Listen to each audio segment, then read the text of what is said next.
Hey everybody, it's Nathaniel Hamill with Behind the Glass. This is a tutorial on how to draw the human core.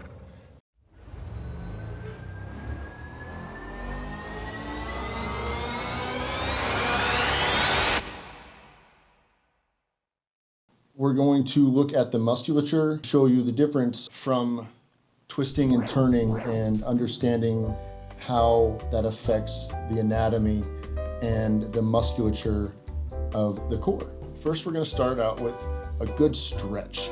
I'm using a basic shape here that I've taught in the past. That's what I call the gig line.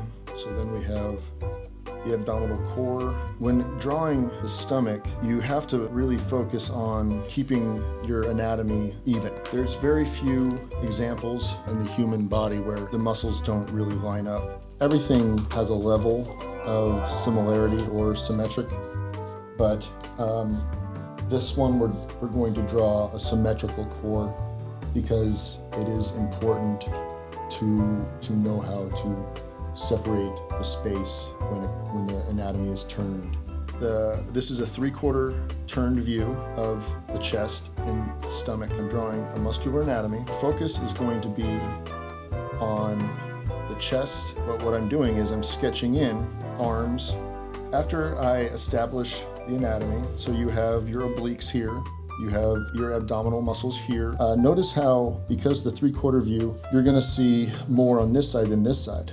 So the space from here to here is minimal. So the space from here to here, this is what's in the foreground, the view that we can see. So you're gonna see more oblique and latissimus dorsi on this side, where you're not gonna see almost any latissimus dorsi on this side when drawing the core. So I'm gonna erase those action lines, don't need those. And now I'm gonna start fleshing out the anatomy. I like to think that this person doesn't have perfect separation between each abdominal muscle. So I like to give a little separation in between. And because this muscular character is stretching, the abdominal muscles are being pulled in this direction.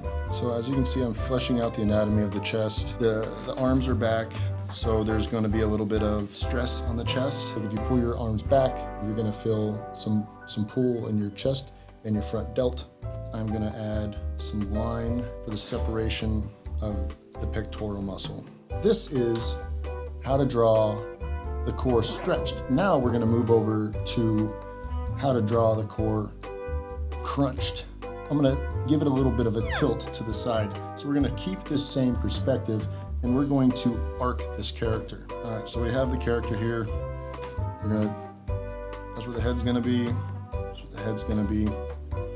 All right, so we want to create that same line. Notice the line isn't directly in the middle when the character's turned into a 3/4 view. The character's still in this 3/4 view, so there's going to be less abdominal and core shown on this left-hand side here than compared to the right. So bring it in a little bit. Now we're going to draw a line for the chest, and this is where it gets a little tricky. Now I want you to imagine that dot right here is like perspective. You're drawing a line. Now you see what's happening? It's showing this character is in this full crunch, and what I have just done is I've created abdominal wall. Notice how it's really crunched on this side and it's really open on this side. So what that means is that if you're very low on body fat, this is where you're going to see all of the definition. I'm going to add in some detail here.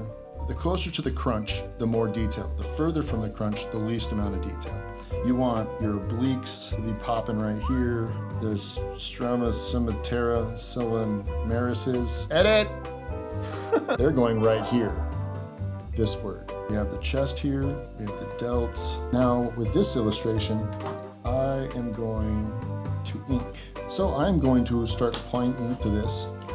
One of the first things I like to do when inking is I like to start out with my thick, broad brush lines. So I use this Pintel brush pen. So what I'm doing here is I'm fleshing out the lines that I want to show the most importance. And that's where my understanding of anatomy comes in. I can move a lot faster if I know what I'm drawing. The more you know, the faster you can work. So you see a little bit of the detail coming together right here. You can see where that point of reference is and how pinpoints and creates the crunch of the anatomy. Now I'm gonna grab one of my microns, and I'm just going to emphasize some of the details within this section where you see the most tension. This is where I put the most emphasis, is where you want the most tension.